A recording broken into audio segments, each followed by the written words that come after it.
Bonjour à tous. Au nom du collectif, nous sommes ravis de vous accueillir aujourd'hui et nous vous remercions énormément du fond du cœur d'avoir répondu présent à cette invitation, que ce soit planifié ou de dernière minute. Vraiment, merci pour votre présence. Votre présence d'ailleurs est certainement motivée aujourd'hui par le souhait de comprendre ce qui s'impose à nos enfants, d'en saisir les tenants, les aboutissants, de recevoir un éclairage sur les dangers, notamment. C'est pourquoi nous avons créé ce collectif. Vous avez ici présents les membres fondateurs du collectif. En tout cas, ce qui nous a motivés la première fois à nous rassembler, c'est ce genre de questions, ce genre de préoccupations. Et nous étions chacun chez nous à se poser 1000 questions et on s'est dit on va se regrouper. Et donc, n'hésitez pas à venir trouver chacun de nous, enfin chacun d'eux, parce que moi je ne serai plus là malheureusement. Si vous souhaitez nous rejoindre également et être plus actifs dans les actions que nous menons, dans les conférences que nous planifions, parce que nous avons vraiment besoin d'aide pour nous faire connaître et pour diffuser le message que parents, grands-parents, vous n'êtes pas seuls. Vraiment. C'est très très important. Donc cette conférence et ce collectif a été créé pour comprendre les dangers de l'EVRAS, récolter de nombreux témoignages sur les dérives qui se font dans les écoles, soutenir les parents qui se rendent compte qu'il y a un réel danger, mais qui, à cause de la propagande, se sentent seuls face à l'évidence que quelque chose ne va pas. C'est aussi ce que nous tentons de faire, c'est d'alerter d'autres parents, des enseignants, toute autre personne ayant autorité sur nos enfants et qui, trop nombreux encore, font une totale confiance, convaincus du bien fondé de ces programmes et de ce qu'ils mettent en place. Aujourd'hui, nous avons le plaisir de recevoir Marion Sigaud, historienne venue de France et qui partagera ses connaissances et ses recherches sur le thème qui nous rassemble aujourd'hui, l'EVRAS dans les écoles. Son point de vue d'historienne nous aidera à comprendre d'où vient cette volonté d'imposer cette éducation sexuelle et vers quel danger cela nous mène. Après cette conférence, un temps vous sera laissé pour poser vos questions et éventuellement soulever différentes remarques. Alors, certains d'entre vous l'ont déjà fait et déjà merci à tous. Mais voilà, nous sommes un collectif, on n'a aucun subside, comme vous vous en doutez très probablement. Et donc, tout ce que nous mettons en place, que ce soit les flyers, les conférences, les événements, quoi que ce soit, c'est sur fonds propres. Voilà, si vous souhaitez nous aider autrement que par votre présence, par l'organisation, par la mobilisation, par quoi que ce soit, que vous n'avez pas le temps, et c'est tout à fait OK, que vous souhaitez quand même nous soutenir un petit peu, mais on a installé des petites télés, enfin une petite et une grande. Voilà, choisissez celle que vous voulez. La grande, c'est pour moi. Voilà, donc chacun à son niveau. Voilà, nous, on a vraiment le souhait de laisser toutes les conférences et tous les événements que nous organisons libres de participation, parce que c'est important de ne pas avoir de frein pour participer, pour recevoir ce genre d'informations. Mais donc voilà, chacun à votre niveau, à votre possibilité et à votre cœur, vous avez la possibilité de nous soutenir dans nos actions également, financièrement. Nous vous remercions et très bonne conférence avec Marion Sigaud. Merci.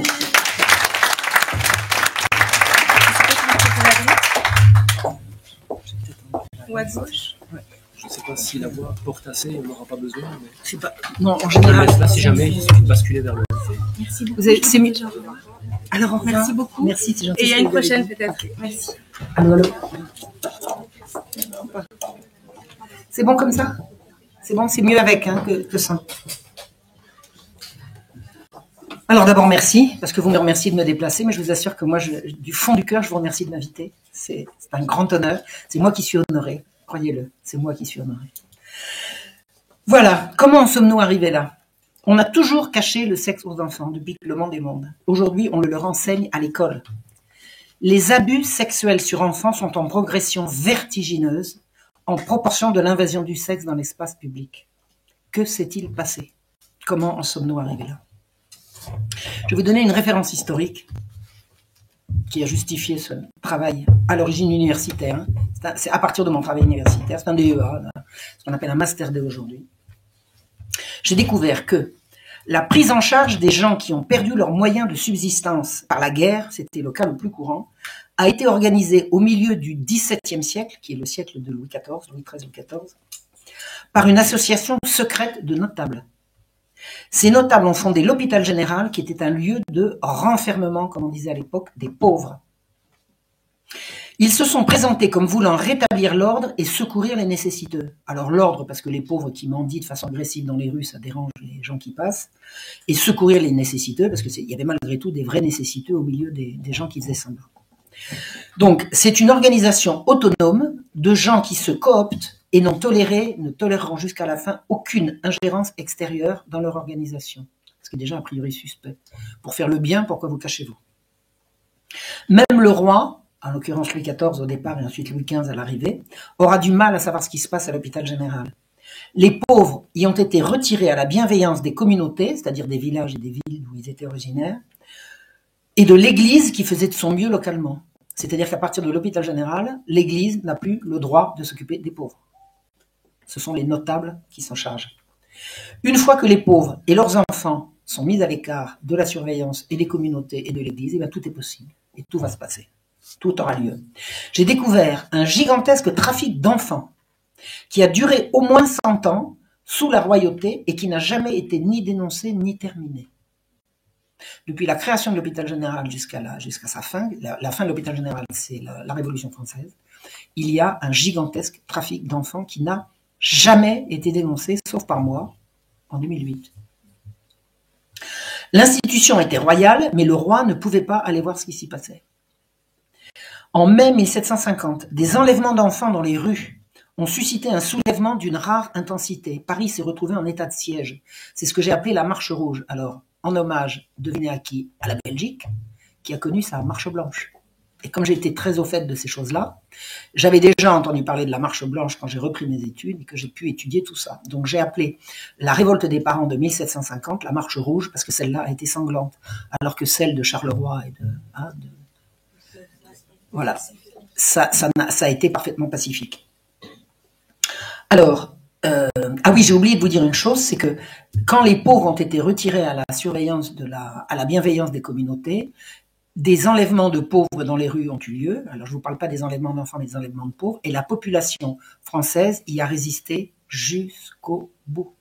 Jamais la police n'a pu tranquillement rafler des mendiants sans recevoir des tessons de bouteilles. Il y en a qui ont reçu des marmites envoyées par les fenêtres. Enfin, la population française, parisienne en l'occurrence, parce que c'est beaucoup à Paris que ça s'est passé, a énormément résisté à cette organisation inhumaine qui venait rafler les mendiants dans les rues sous prétexte d'ordre public. Donc la population n'a jamais été d'accord. Donc, revenons au fonctionnement de l'hôpital général. Le roi n'a jamais pu voir ce qui se passait à l'intérieur de l'hôpital général. Et l'indignation populaire au moment de ce que j'ai appelé la marche rouge a été totale.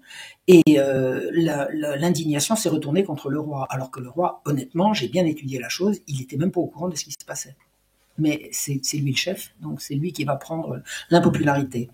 Donc, il a fallu attendre 2 siècles et demi pour que le crime soit mis à jour. Et c'est parce que moi, avec mon intuition, avec ce que je savais de ce qui se passait dans Lyon, j'ai dit, il y a un loup enterré là, je suis allé voir et j'ai trouvé et j'ai découvert.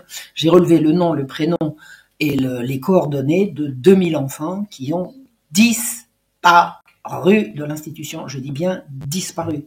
C'est-à-dire qu'ils n'ont pas été adoptés, ils n'ont pas été mis en apprentissage, ils n'ont pas été rendus à leurs parents, ils sont sortis pour l'inconnu et pour nécessairement le pire. Si vous trouvez une autre explication à la disparition de 2000 enfants en moins de 10 ans, vous me direz, et c'est un chiffre minimum, et sur un seul établissement, alors que des établissements, il y en avait dans toutes les villes. Voilà. Donc l'hôpital général deviendra, à la Révolution, après la Révolution, l'hôpital public, l'assistance publique, ensuite ça deviendra la DAS, puis ça deviendra l'ASE, alors je ne sais pas comment ça s'appelle en Belgique, mais ce sont les services qui enlèvent les enfants à leurs parents sur dénonciation. Enfin, ce sont les services sociaux qui s'occupent de. Alors, je ne sais pas comment ça s'appelle en Belgique. SAJ. Voilà. Donc l'hôpital général a donné toutes ces institutions, et il n'y a jamais eu de rupture et il n'y a jamais eu d'enquête. Donc moi je veux bien que les abominables trafics d'enfants, vraisemblablement pour réseau pédophile, tout est là pour le prouver, hein, je le raconte bien dans les détails dans mon livre, rien ne permet de dire que ça a pu être arrêté puisque ça n'a jamais été dénoncé. Comment voulez-vous que quelque chose qui n'est pas dénoncé s'arrête? Il est bien évident. Alors, en plus de ça, d'une institution à une autre, vous avez ceux qui restent et puis ceux qui partent. Ceux qui partent cooptent les nouveaux. Et puis, de génération en génération, ça reste en famille, ça reste dans le groupe. Donc, si des pédophiles se sont emparés de l'institution pour les pauvres en 1656, il n'y a pas de raison qu'en 2025, ils n'aient pas continué de se passer le témoin. Voilà. Ou alors, il faudrait expliquer à quel moment ça a été fait. Et la dénonciation n'a jamais été faite. Voilà. Donc, à l'heure actuelle, je ne sais pas comment ça se passe en Belgique, mais en France, j'ai suffisamment d'alertes et d'alarmes à ce sujet. Je peux dire que la même institution qui retire les enfants à leurs parents et qui alimente les réseaux pédocriminels comme il le faisait il y a 250 ans. Voilà. Alors, aujourd'hui, que se passe-t-il aujourd'hui?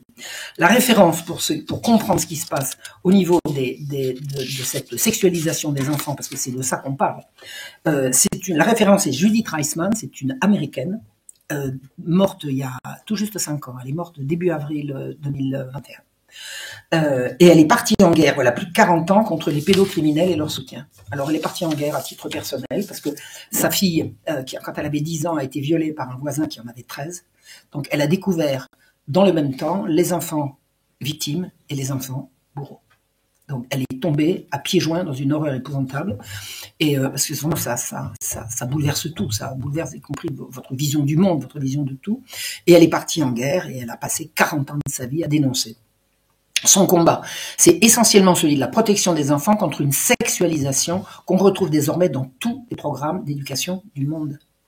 Alors jusqu'à ces années-là, on protégeait les enfants du sexe. Maintenant, c'est obligatoire de leur en montrer.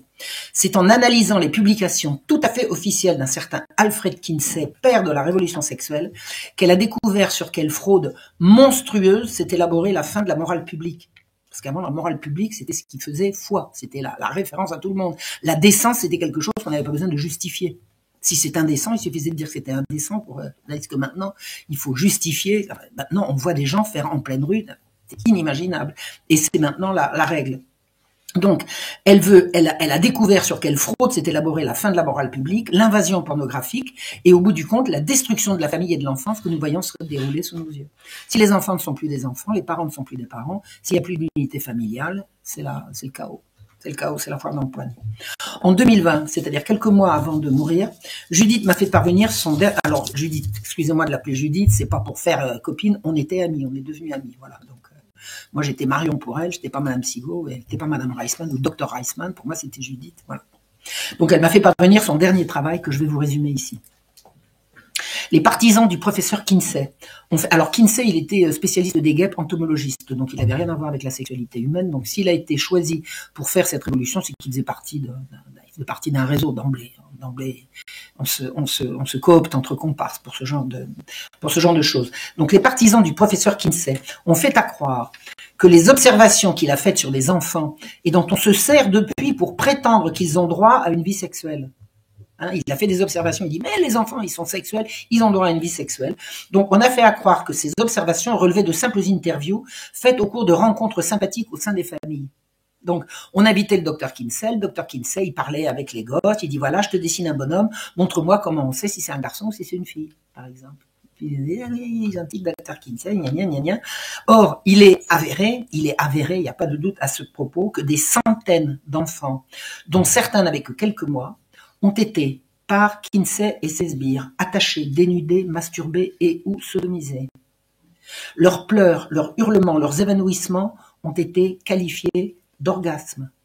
Kinsey a utilisé pour ces séances abominables les services d'un pédophile notoire. Ce sont ces séances de viol qui ont servi aux observations de ces faux savants et vrais pervers. Perfidement, Kinsey qualifia ces viols de contact, les violeurs de partenaire et le pédosadique qui menait la danse de expert en sexualité juvénile. Il n'y a aucun doute sur la réalité qui se cache derrière ces euphémismes. Ce sont des expériences criminelles qui en servent encore aujourd'hui de référence aux grandes agences de l'ONU et à l'OMS dont on se sert pour vous imposer les fameux programmes, qui servent encore aujourd'hui à toutes ces agences pour nous imposer la sexualisation des enfants et le mensonge récurrent qui dit « les enfants sont sexuellement éveillés dès la naissance ». Il n'est pas douteux en lisant attentivement ses propres rapports que les orgasmes dont il parle sont en fait des réactions de une épilepsie qui ont pu être décrites. Il n'est pas douteux non plus qu'une peur intense puisse déclencher des réactions physiologiques analogues à celles de l'excitation sexuelle. Un observateur normalement constitué peut-il confondre une crise d'épilepsie avec un orgasme? Des pleurs, des hurlements et des tentatives de fuite avec une montée du plaisir. Kinsey, sadomasochiste lui-même, il en est mort. Ce sont les conclusions de ce malade qui servent de référence à tous les cours qu'on vous impose dans les écoles. Il n'y a pas d'autre référence que ça. La réalité est celle-ci, des centaines, voire des milliers d'enfants captifs ont été torturés par un maniaque doté d'un membre énorme pour fournir à un faux savant psychopathe des fausses données destinées à bouleverser le monde. Voilà quelle est l'origine de l'éducation à la sexualité dans les écoles, dans toutes les écoles de Belgique, de France et du monde. D'où venaient ces enfants? Qui étaient-ils? Comment ces criminels ont-ils pu procéder ainsi en toute impunité sur des centaines et des centaines d'individus sans jamais être arrêtés ni poursuivis?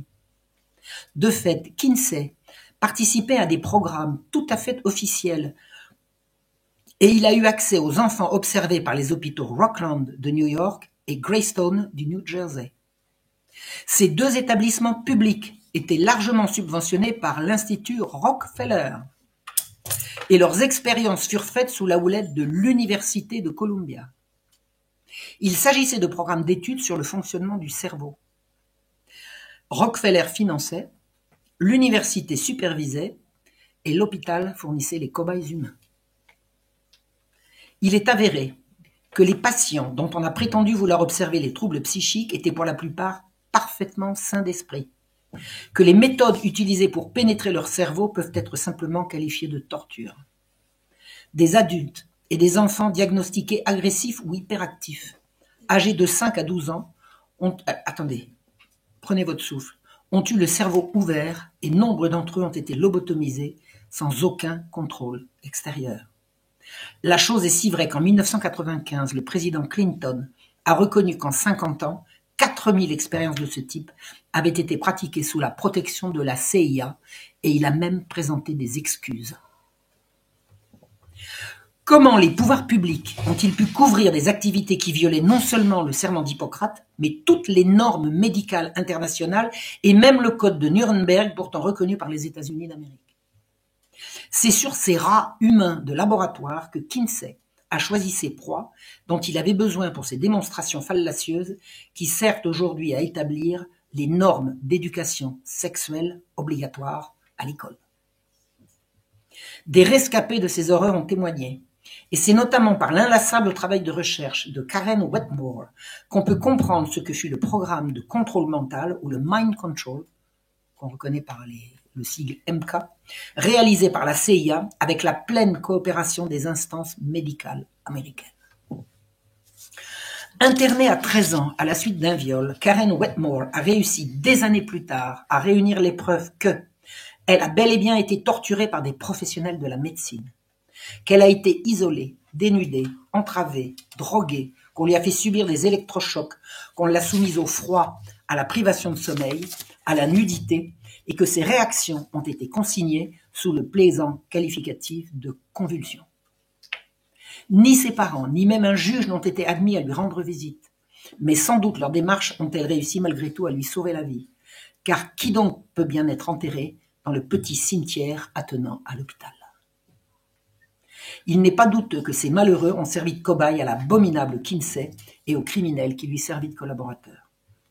C'est le même Institut Rockefeller qui finança un autre criminel habillé en savant, le Canadien Donald Owen Cameron. Reconnu par tout ce que son pays comptait d'institutions psychiatriques, il fit des expériences sur des milliers d'enfants, faussement qualifiés de déments. Cet aimable professeur s'efforça pendant des années d'effacer les souvenirs de ses patients pour les remplacer par d'autres et il partagea l'étude de ces lavages de cerveau avec Kinsey. Il est incontestable que les autorités ont couvert de bout en bout ces agissements criminels. À l'origine de l'intérêt des autorités pour ces recherches, la CIA, qui était désireuse de pouvoir programmer des agents ennemis ou les siens propres à faire ce qu'on leur demande de faire sans regimber, c'est-à-dire le contrôle mental à distance, dont vous avez probablement entendu parler.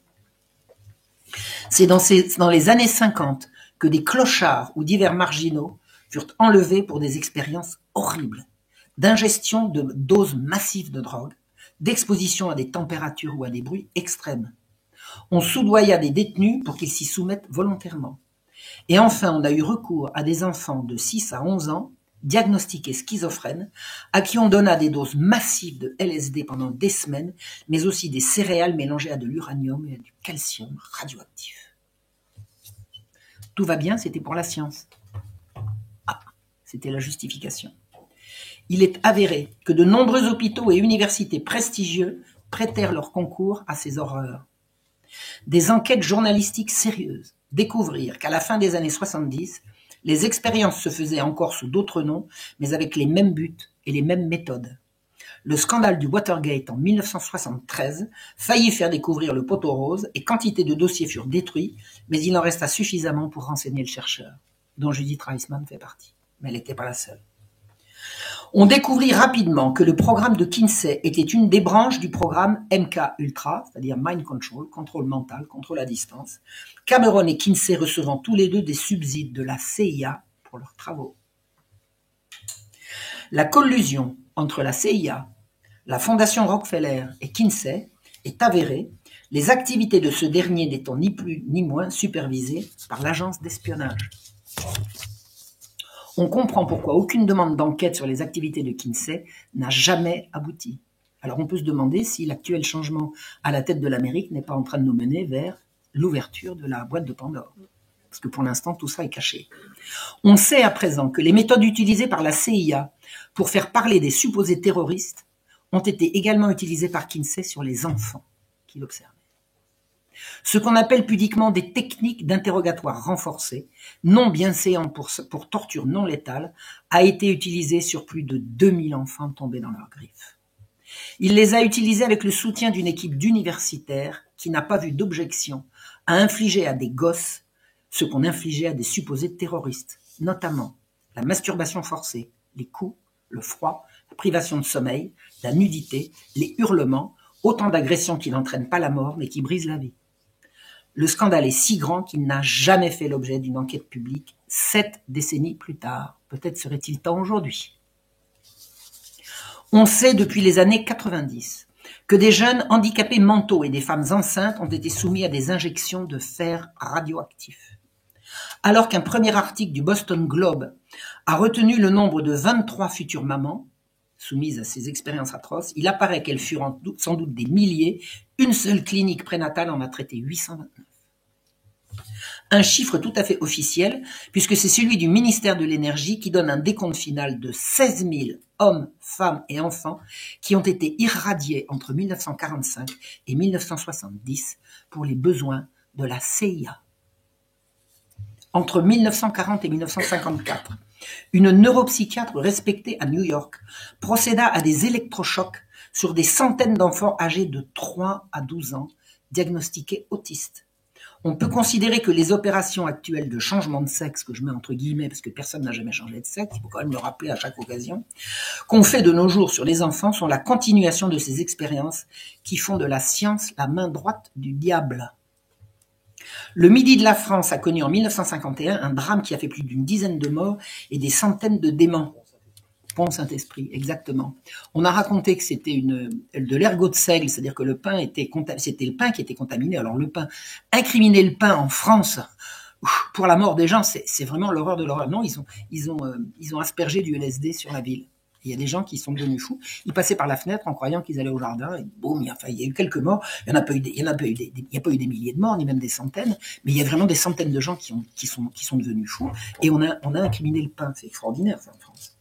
Alors, on imputa cette folie collective à du pain empoisonné par de l'ergot de seigle jusqu'à ce qu'on comprenne que la CIA avait fait asperger du LSD sur la petite ville de Pont-Saint-Esprit dans le cadre de ses expériences MK-Ultra. Une fois que les gens sont drogués, on leur envoie des impulsions et on leur fait faire, par exemple, on leur fait commettre un crime, on leur fait commettre ce qu'ils ne feraient jamais dans leur état normal. Ce sont des expériences.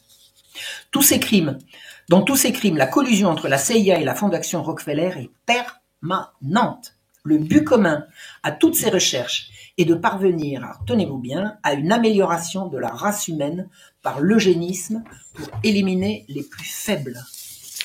Il y a un programme de dépopulation mondiale et l'élaboration d'un gouvernement mondial unique. Ça s'appelle le nouvel ordre mondial. Et à se débarrasser des inaptes, ce qui n'est pas chose aisée, et le mieux est d'avancer masqué. Si on dit à la population, bon écoutez maintenant pour que tout le monde aille mieux, on va supprimer 90% de la population, les plus faibles, les plus pauvres et les plus emmerdants, les gens ne seront pas d'accord. Ce sont ces politiques qui ont déclenché les grands changements mondiaux dont on voit aujourd'hui l'hydre malfaisante à l'œuvre par le renversement des valeurs et la mondialisation de la peur. Kinsey ne fut qu'une partie de ce plan, mais non la moindre. Le directeur médical de la fondation Rockefeller a déclaré « Nous considérons que le financement de l'Institut Kinsey est l'une des choses les plus importantes que nous ayons jamais faites. » En 1913 a été créé en Angleterre l'Institut Tavistock, dont les activités ne seront connues qu'à partir de 1969. À l'Institut Tavistock, ils cherchent tous les moyens de manipuler les masses dans le but clairement énoncé de détruire la civilisation occidentale chrétienne et de créer un nouvel ordre mondial. Ce sont eux qui ont amené aux États-Unis les savants allemands au cours de l'opération qu'on a dite Paperclip. Paperclip, c'est le trombone, vous savez, c'est qui prend les feuilles en même temps. La rencontre entre les savants de la CIA et ceux de l'Allemagne nazie devait faire des étincelles. C'est-à-dire que l'opération Paperclip a consisté pour les services secrets américains par l'intermédiaire des Anglais d'aller mettre à l'abri les savants nazis qui travaillaient sur l'eugénisme, du programme eugéniste du parti nazi. Le tout secrètement, bien sûr, on donna aux Allemands une nouvelle identité et on les plaça dans les institutions contrôlées par la CIA, ni vu ni connu. La fondation Rockefeller fut assez influente pour réussir à faire placer ses pions à la direction des institutions comme Harvard ou l'hôpital Rockland notamment.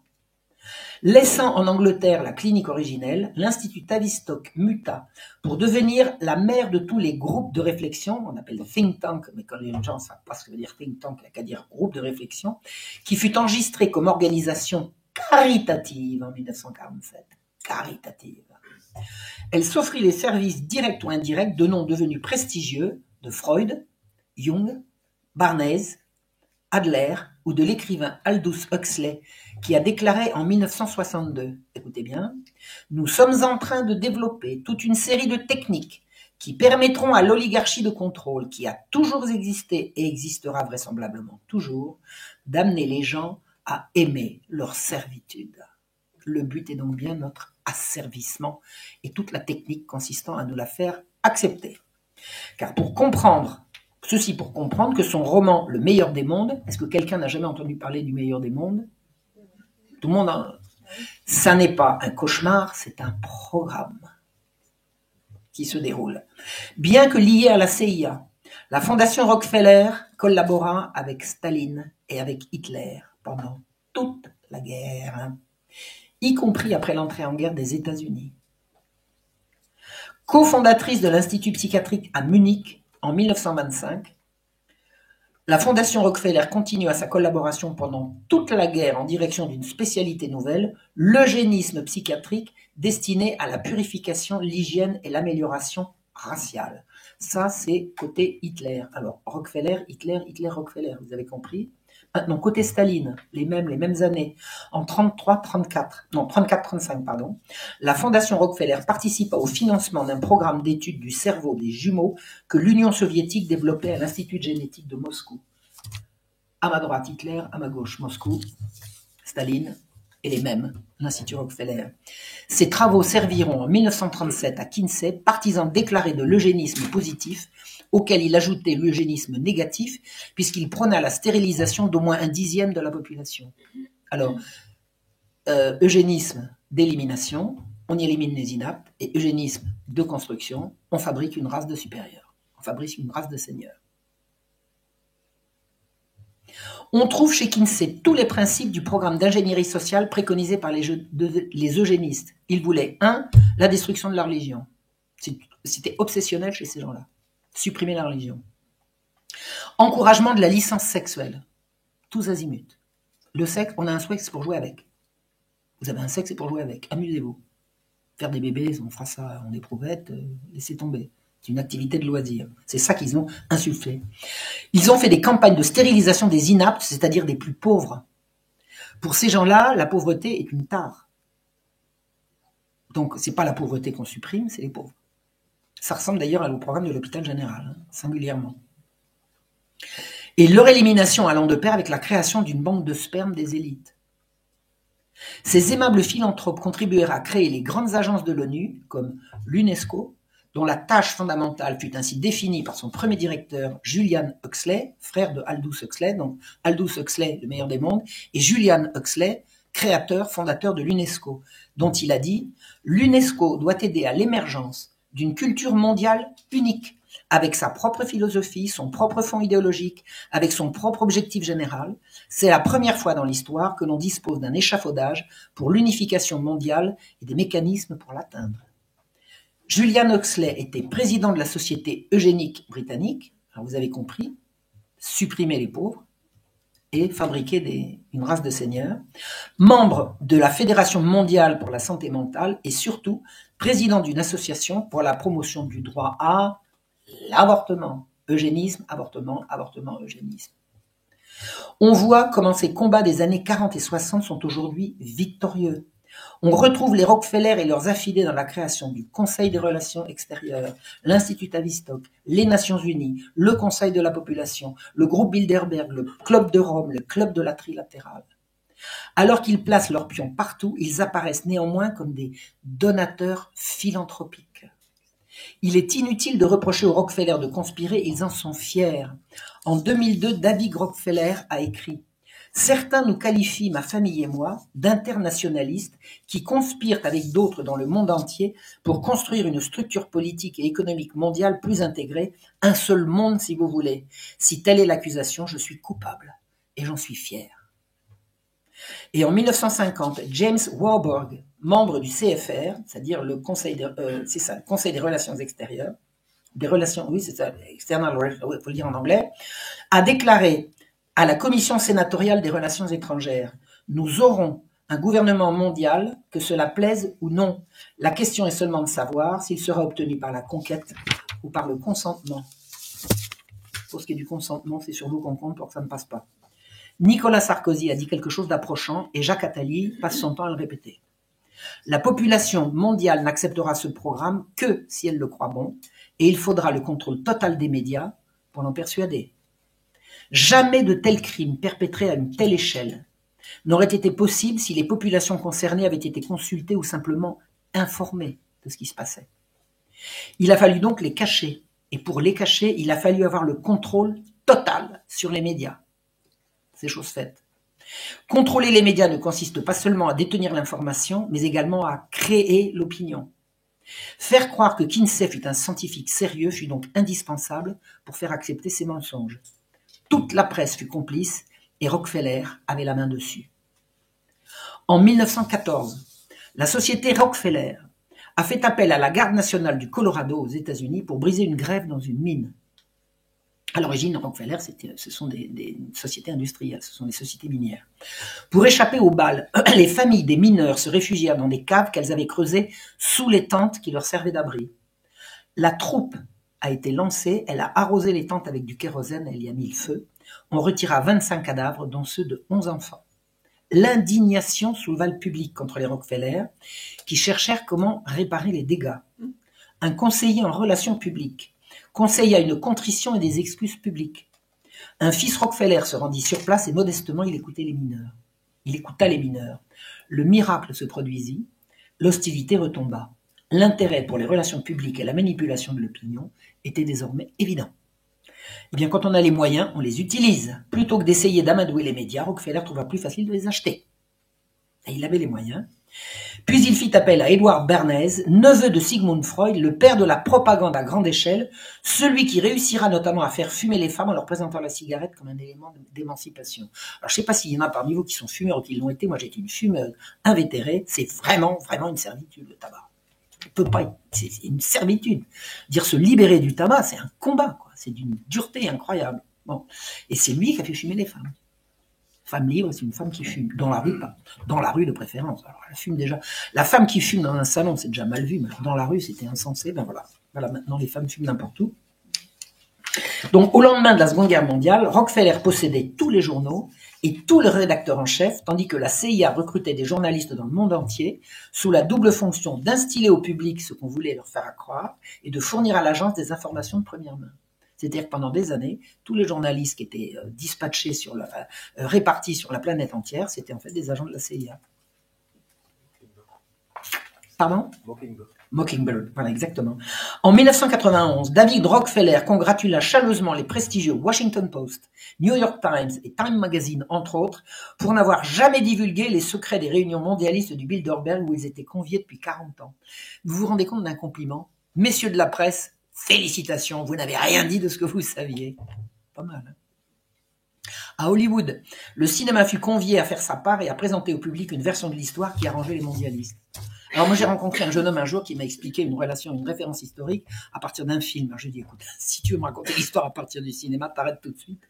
Je vais t'expliquer, c'est pas comme ça que ça se passe. Je veux dire, le cinéma en matière d'histoire, j'ai dû voir 1 ou 2 films historiques qui tenaient la route. Et j'en ai vu des films. Pour illustrer l'efficace collusion entre les médias et l'agence mondialiste, il n'est que de regarder comment les journaux ont traité les relations privilégiées qui unirent Kinsey, le professeur Kinsey, au nazi Friedrich von Baluseck. Alors, pendant toute la guerre, la Seconde Guerre mondiale, Friedrich von Baluseck abusa de quantité d'enfants dans une petite ville polonaise où il était en garnison. L'affaire a été révélée en 1957, c'est-à-dire plus de 10 ans après la fin de la guerre, à la suite du viol et du meurtre d'une petite fille de 11 ans. Le procès fit découvrir, alors, la police a remonté la filière et s'est rendu compte que ce type qui venait de violer, c'est effectivement lui qui avait violé cette petite fille, c'était le même qui en avait déjà violé pendant la guerre. Alors, le procès fit découvrir à la fois ces crimes commis pendant la guerre, mais également la correspondance soutenue qu'il avait entretenue avec Kinsey, avec qui il partageait ses observations. C'est-à-dire que le gars, pendant toute la guerre, en Allemagne, en Pologne, il violait des petites filles, et pendant toute la guerre, il écrivait en détail tout ça à Kinsey, qui lui répondait « Continuez, monsieur, ça m'intéresse ». Parce que Kinsey, il faisait des observations sur la sexualité, notamment des enfants.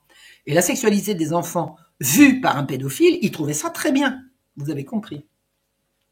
Aussi incroyable que cela puisse paraître, le fait est là, alors que la presse allemande se souleva d'indignation en découvrant la collusion entre le pédophile nazi et le chercheur américain, la presse américaine réussit à ne pas en souffler mot et l'affaire réussit à ne pas souffler mot de l'affaire et elle continua comme devant à promouvoir le bon docteur. C'est-à-dire qu'en Allemagne, occupée par l'Amérique, tout le monde savait que Kinsey avait correspondu avec un nazi pendant la guerre, un nazi pédophile pendant la guerre, et en Amérique, personne ne le savait. Et ça, c'était avant Internet. Parce qu'aujourd'hui, ça aurait fuité. Le contrôle de la CIA sur la presse fut à ce point efficace. Comme fut efficace le portrait lisse et bienveillant que le public perçut de Kinsey. C'était un bon époux, bon père, un savant désintéressé qui répondit de son mieux aux interrogations angoissées de ses étudiants au sujet de l'amour. Ah, docteur, professeur, racontez-nous, comment fait-on, comment faut-on faire, qu'a-t-on le droit de faire, qu'est-ce qu'il faut penser, qu'est-ce qu'il faut... Alors que, dans la réalité, Kinsey fut un eugéniste obsessionnel, un pédocriminel de masse, un raciste, un misogyne, un masturbateur compulsif, je répète, il en est mort, et un producteur et interprète de films pornographiques tournés dans son grenier ou dans des salles très hautement insonorisées de son institut, pour pas qu'on entende les cris de douleur, parce que tout ça c'était sado, maso et compagnie. Kinsey était si imprudent dans ses frasques connu de toute son université et de la Fondation Rockefeller et de la CIA et du FBI, bref de tout le monde, qu'il aurait dû 20 fois tomber dans l'opprobre. Mais jamais le public n'en a rien su. Et même sa mort fut présentée comme sereine alors qu'il succomba aux conséquences de ses vices. Un film tourné en 2004 le présente sous les traits de Liam Neeson comme cet Américain moyen, conservateur, avec cheveux en brosse et nœuds papillons, flanqué d'une épouse qui tricote au point du feu. Bien loin des orgies sadomasochistes auxquelles ils se livrèrent tous les deux avec tous leurs collaborateurs. Il y avait des orgies là-dedans et ils ont tout filmé. Et tous les films sont à l'Institut Kinsey. Voilà. Comme un seul homme, les médias dans leur ensemble, presse écrite, parlée et bientôt audiovisuelle, ont vendu le pervers comme un homme de science et fait gober un discours aussi abominable, dangereux que celui qui prétend que ce sont les inquiétudes des parents qui traumatisent les enfants et pas les attouchements des pédophiles. Vous avez entendu ou je répète ? Pourtant, les critiques n'ont jamais manqué du vivant de Kinsey, mais il aura suffi que le grand public n'ait pas accès à ces critiques pour que le mythe se perpétue. Il y a toujours eu des gens qui ont su la vérité, mais ils n'ont pas atteint le grand public. Et si on veut que ça change, c'est le grand public, c'est-à-dire c'est le peuple qu'il faut toucher. Moi, c'est le peuple que je vise. D'ailleurs, ma façon de parler, parler avec un langage clair. Il faut parler le langage que les gens comprennent, à la fois le langage du cœur et le langage des mots simples. Des critiques pertinentes et percutantes furent publiées et mises immédiatement sous le boisseau. Aujourd'hui encore, la révolution sexuelle qu'il déclencha de façon si criminelle fait la fierté de la Fondation Rockefeller. Alors que ces rapports ont servi à faire déferler sur le monde un tsunami de pornographie, de violence et de perversion sexuelle en tout genre, la Fondation appose fièrement son logo sur la ridicule échelle de Kinsey avec ce titre « Financer la révolution sexuelle, le rapport Kinsey signé Rockefeller ». Ils en sont fiers. Pendant toutes les années où il opéra à l'université, Kinsey a eu en sa possession les confidences écrites de tous ses collaborateurs dont pas un n'aurait osé regimber. Kinsey aurait pu faire connaître au public leur homosexualité cachée ou leur frasque extra-conjugale. Tenir les secrets d'alcôve de quelqu'un, c'est le tenir tout court, et Kinsey tenait tout le monde. De même Cameron, son confrère du Canada, qui a fourni à quelques hauts fonctionnaires pédophiles la libre disposition des enfants dont il usait par ailleurs. Une des explications du flux continu de subventions qui tombèrent sur ces recherches diaboliques est à trouver là. Ils prennent des gens importants ou en passe de devenir importants, ils les font coucher avec des enfants, ils les filment et ils les tiennent et ils les balancent sur la scène politique mondiale. Le pot de miel. Pardon ? Le pot de miel. Ah, exactement. Or, Kinsey et Cameron étaient entre les mains à la fois de la Fondation Rockefeller et de la CIA, qui ont pu tenir ainsi à leur tour tous les rouages de l'administration, qu'on aurait voulu démocratique. De fait, l'administration américaine glissa peu à peu entre les mains d'un véritable syndicat du crime, dans les mains desquels il est encore. Je crois qu'il y a du boulot en ce moment pour le faire changer de main, mais pour l'instant, il s'accroche encore, et qui tenait de quoi faire chanter tout le monde. Et c'est comme ça que ça tient. Connaissez-vous l'allocution que fit le président Kennedy le 27 avril 61 à l'Association américaine des éditeurs de journaux? Alors aujourd'hui, quand on dit des trucs comme ça, on se fait traiter de complotiste. À l'époque de Kennedy, on ne se fait pas traiter de complotiste, on prend une balle. Écoutez bien. Le simple mot de secret est inacceptable dans une société libre et ouverte. Nous sommes, en tant que peuple, intrinsèquement et historiquement opposés aux sociétés secrètes, aux serments secrets, aux réunions secrètes. Nous avons décidé il y a longtemps que les dangers de la dissimulation excessive et injustifiée de faits pertinents dépassent de loin les dangers que l'on cite pour les justifier. Nous sommes confrontés dans le monde à une conspiration monolithique et implacable qui repose essentiellement sur les moyens secrets pour étendre sa sphère d'influence, de l'infiltration plutôt que de l'invasion, de la subversion plutôt que des élections, de l'intimidation plutôt que du choix libre, des guérillas de nuit plutôt que des armées en plein jour. C'est un système qui a mobilisé de vastes ressources humaines et matérielles dans la construction d'une machinerie très efficace et au maillage très serré qui combine opérations militaires, diplomatiques, de renseignement, économiques, scientifiques et politiques. Ce que la presse aux ordres qualifie avec mépris de conspirationnisme était officiellement reconnu comme tel par le président américain qui précisément est mort d'avoir voulu s'y opposer.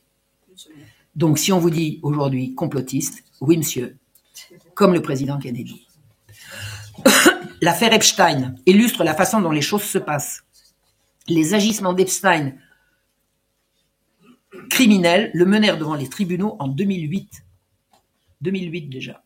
Un reportage sur son affaire fut retiré de la programmation in extremis en 2015.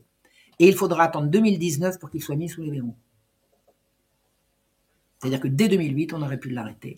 Tout a été stoppé. Rockefeller est présenté sur sa fiche Wikipédia. Alors, c'est radio mensonge, Wikipédia. Ma fiche Wikipédia, il y a déjà 2 mensonges sur la première ligne. Après, je ne vous dis pas, c'est en cascade. Donc, il est présenté sur sa fiche Wikipédia comme un philanthrope.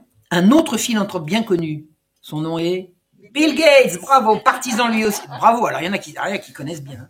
Partisan lui aussi du nouvel ordre mondial. Il a utilisé les services de la sataniste Marina Abramovich pour faire un de ses clips. Il n'a jamais rompu Dulles n'a jamais rompu ses relations amicales avec Jeffrey Epstein, même après sa mise en cause en 2008. Mais quand on est tenu par des films, des photos, etc., on continue de faire où on vous dit de faire. Toutes les commissions d'enquête diligentées pour connaître les comptes de la Fondation Rockefeller et le fonds des rapports Kinsey ont capoté. De 1953 à 1955, Nelson Rockefeller a été nommé sous-secrétaire du ministère de la Santé, de l'Éducation et de la Protection sociale. Autant dire qu'il a eu la main sur toutes les institutions impliquées dans les expérimentations criminelles dont je vous ai parlé, et qu'il fut apporté pendant ces 2 années de les cacher au public et de les financer par les fonds que la CIA lui fournissait discrètement. En 1974, la CIA fut mise en cause par un article du New York Times à propos des expériences des années 60. Le président Ford mit en place une commission d'enquête spéciale qu'il confia à son vice-président Nelson Rockefeller, et on a bouclé la boucle. Alors il a enquêté sur lui, s'est trouvé innocent, fermé le banc. Qu'est-ce que la nouvelle morale sexuelle? C'est le renversement des valeurs. Le film sur Kinsey, avec Liam Neeson, dont le rôle titre, acheva de valoriser le génie du grand scientifique dont les études pionnières avaient si merveilleusement changé le monde. Alors merveilleusement, vraiment. Faisons un petit bilan de la révolution sexuelle, c'est-à-dire de ce qui justifie qu'on parle sexe aux enfants à l'école. Il n'y a pas 36 justifications, il y en a une. Le bilan de la révolution sexuelle, donc initié par tout ce que je viens de vous raconter, c'est la destruction de la morale traditionnelle qui a brisé 3 générations depuis la guerre, en présentant toutes les déviations sexuelles comme normales et la fidélité conjugale comme ringarde. On a instillé la maladie mentale dans une population brusquement coupée de ses repères moraux et qui sombra dans la dépression. Le nombre des abus sexuels augmente tous les jours. Ils sont de plus en plus violents et sadiques et ils visent des enfants de plus en plus jeunes. Faisant montre d'une grande et noble ouverture d'esprit à la science, des États américains autorisent désormais l'utilisation du matériel obscène à l'école, et ça, j'ai entendu à table aujourd'hui à midi des témoignages que c'est ça qui se passe. Donc, autorise l'utilisation de matériel obscène à l'école si on peut considérer leur usage comme éducatif. Et c'est ça la justification. L'explosion d'abus contre les enfants en est la conséquence dramatique. Désormais, on se viole et on se sodomise entre enfants dans le cadre de l'école.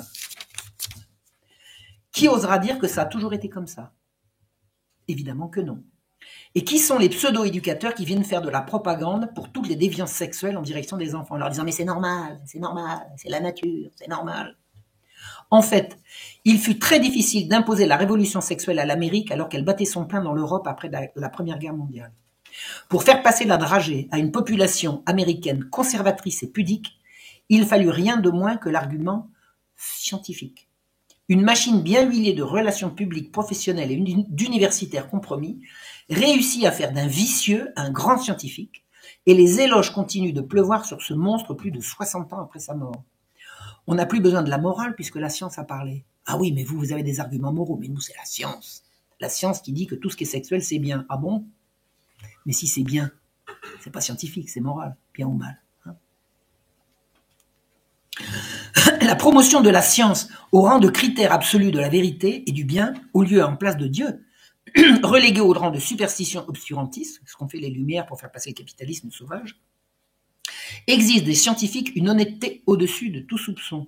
Or, le monde scientifique a été corrompu par une lente infiltration des intérêts privés. Et diverses études ont montré que l'Amérique détient le triste record mondial de la publication scientifique frauduleuse. Il n'est que de voir le nombre de mensonges diffusés à l'occasion de la crise du virus. Je m'amuse. Le coronavirus. Pour comprendre que le monde entier lui a emboîté le pas et que le mensonge scientifique se diffuse partout et toute honte bue par le canal des médias. La bombe atomique sociale, que fut le rapport Kinsey, continue ses ravages avec l'aide d'une communauté scientifique muette et paralysée, et c'est au nom de la science que la pornographie et l'obscénité se déversent dans les écoles. A-t-on conscience que ce qu'on appelle les caricatures de Mahomet, vous avez connaissance de ce que c'était que les caricatures de Mahomet? C'est une abomination. Sont en fait des dessins outrageants et obscènes qu'on prétend avoir le devoir de montrer aux enfants. Aux États-Unis, l'invasion de la pornographie dans les écoles a reçu la caution des pouvoirs publics. Éduquer un enfant, c'est lui apprendre des limites. La révolution sexuelle de Kinsey sert à promouvoir toutes les transgressions et à valoriser la satisfaction de toutes les pulsions derrière le dos des parents considérés comme des oppresseurs. Le résultat de ce tsunami de sexe a produit une explosion de viols et de crimes sexuels divers, de maladies vénériennes, de familles éclatées, d'abandon d'enfants sans père et sans repère, de délinquance, de drogue, d'alcool, de suicide, et cerise sur le gâteau, d'inceste et de pédophilie. Joli résultat. Regardons, d'un côté, la chasteté avant le mariage, la retenue, le contrôle de soi et la fidélité conjugale. Et de l'autre, le monde dans lequel nous vivons. Lequel préférez-vous? Un des aspects les plus sordides de l'escroquerie Kinsey est le gouffre qui sépare son image de ce qu'il fut. Le mensonge est énorme. Loin de prôner la liberté, Kinsey fut un harceleur et un violeur. Certains de ses étudiants en ont fait l'amère expérience. Alors qu'il plaida pour l'innocuité de la masturbation, et Dieu sait combien ces données sont reprises par des publications sérieuses, on sait qu'il mourut des excès auxquels il se livra en la matière. Je vous fais un dessin. Allez, petite image. Il enroulait une corde, il mettait une corde autour de ce que vous avez compris, il mettait une corde sur une poulie, il mettait un poids, il montait sur une chaise et il sautait.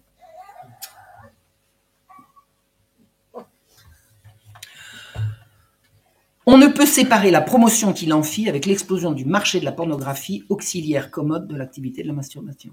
Il a dit la masturbation c'est bien, la masturbation c'est bien, la masturbation c'est bien, et le porno, la masturbation. Et après on a des gens qui ne savent plus faire autrement. Il y a des gens pour qui faire l'amour, ça ne veut rien dire. J'ai vu dans les journaux une femme qui portait plainte contre son mari en Asie, je crois que c'était au Japon, quelque chose comme ça, parce qu'il était tout le temps devant la télé en train de se masturber, il ne la regardait pas. Et dernièrement, une plainte inverse, un homme en pays musulman, il a demandé le divorce, mais le juge l'a dégoûté parce qu'il portait... Donc il voulait le divorce contre sa femme parce qu'elle se masturbait devant la télé. Enfin bref. Donc les deux inverses. J'ai vu les deux inverses dans les... Bon, alors je vous explique. Il y a un truc, enfin je vous explique pas, mais je me permets de rappeler, il y a un truc qui s'appelle l'amour, mais alors ils n'ont jamais entendu parler. Jamais ils ont entendu parler de ça.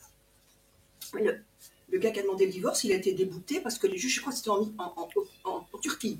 Je vous jure, le juge l'a débouté parce qu'il disait que le plaisir intime était personnel et qu'il n'avait donc pas de raison de demander le divorce, ça va se donner du plaisir. Bon, enfin bref, c'est vraiment... on va garder ça. Non, on va garder ça pour... Oui, pour la discussion. Non, mais rendez-vous compte, je veux dire... J'ai lu tous ces textes, hein, je les ai tous lus. Jamais l'amour n'est nommé. Jamais. Il n'est jamais question d'amour. Il est question d'orgasme, de plaisir, de tout ce que vous voulez. Jamais d'amour. Alors, où en étais-je? Si on pouvait repousser d'un revers de main les conclusions délirantes d'un psychopathe obsédé sexuel, qui fut un temps à la mode, ça serait trop simple, mais c'est simplement impossible. Avec l'aide de la Fondation Rockefeller, le patron de Playboy, Hugh Hefner, a fondé le Conseil pour l'information et l'éducation à la sexualité, le CIECUS, organisme dédié au sexe à l'école. Tous les programmes de sexe à l'école sont à l'origine initiés par le CIECUS, dont la première version a été financée par Playboy. Avec l'aide de la Fondation Rockefeller, tout Kinsey, dans les programmes du CIECUS, c'est tout Kinsey, mais rien que du Kinsey sur les bancs de la classe. C'est de l'éducation, c'est sérieux. Le CIECUS a reçu le soutien du Planned Parenthood ou planning familial. Savez-vous quel est le but du planning familial quand il a été créé? C'est la dépopulation. La dépopulation. Le but du planning familial, on appelle ça planifier les familles, ça consiste à ne plus faire d'enfants.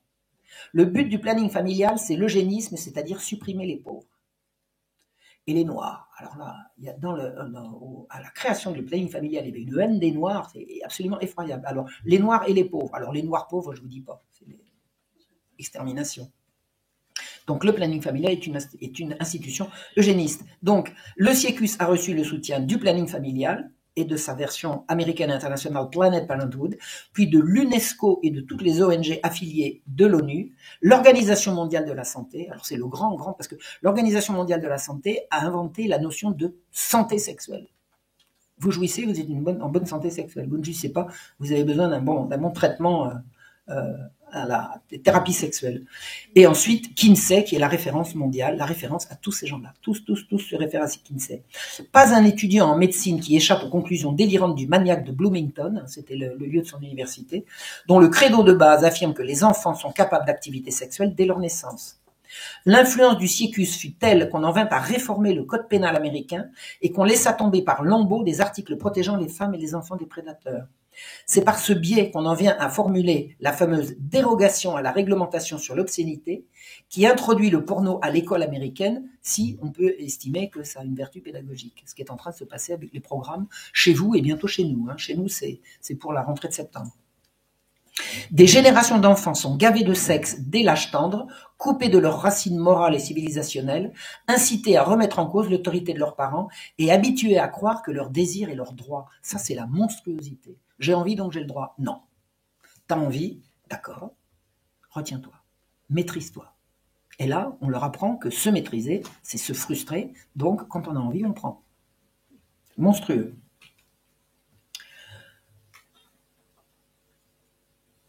Ces enfants sont destinés à être les soldats dociles du futur nouvel ordre mondial. Alors, le nouvel ordre mondial doit passer par Internet, qui, entre les mains d'experts en l'art d'obtenir le consentement des foules par le mensonge et le contrôle mental, sont en passe de entièrement dominer le monde. Ma chère Judith a écrit ça en 2021. J'avais fêté avec elle la première élection de Trump. J'ai passé l'élection de Trump en 2016 avec Judith au téléphone. Elle chantait, on dansait. Enfin, voilà. Ensuite, la suite, elle l'a pas vue, puisque le triomphe récent, elle l'a pas vue. Elle est morte depuis, mais elle doit se retourner dans sa tombe, là, je suis sûr. Et donc, elle disait, ils sont en passe de gagner. Et moi, j'ai envie de lui dire, ma chère Judith, non, ils sont en passe de tout perdre là. Mais tout le monde sur le pont. Ça se fera pas sans nous. Ça se fera pas sans nous. Faut le savoir. Donc, l'argument fut le même que pour Kinsey, pour faire passer ce nouvel ordre mondial, c'est la science, la médecine, le savoir, la raison et la santé, qui sont tous utilisés à titre absolument mensonger. Oui, non, j'ai sauté une phrase. Oui, c'est ça. On a vu comment quelques mensonges aujourd'hui dénoncés, on a pu à l'échelle de la planète arrêter, confiner, etc. Tout le monde. Je veux dire, ça, c'était en passe de devenir. Et puis, alors, elle est morte pendant la crise du Covid, puisqu'elle est morte en 21. Elle est morte au début 21. À sa table de travail, elle est en train de travailler, puis pouf, elle est morte. Donc, elle n'a pas vu le reflux, elle n'a pas vu la dénonciation que nous avons le loisir de voir, mais le combat s'intensifie maintenant. Donc, Alfred Kinsey a été une des chevilles ouvrières du programme de soumission des populations au nouvel ordre mondial préparé par Rockefeller et la CIA. C'est-à-dire que la révolution sexuelle est l'élément clé du renversement des valeurs, l'élément clé de l'asservissement. Ça passe par la révolution sexuelle et c'est à nous maintenant de renverser la chose, de faire tourner la chose en sens inverse. Le travail d'Alfred Kinsey a consisté à revêtir la destruction de la morale et de la famille d'une justification scientifique et le nomadisme sexuel le plus débridé d'une couleur libératrice. Alors que c'est désespérant, le nomadisme sexuel, c'est désespérant. En quelques décennies, les pseudo-travaux de cet escroc ont permis un développement inouï de l'industrie pornographique, la dépénalisation de quantité d'abus sexuels sur des populations de plus en plus jeunes,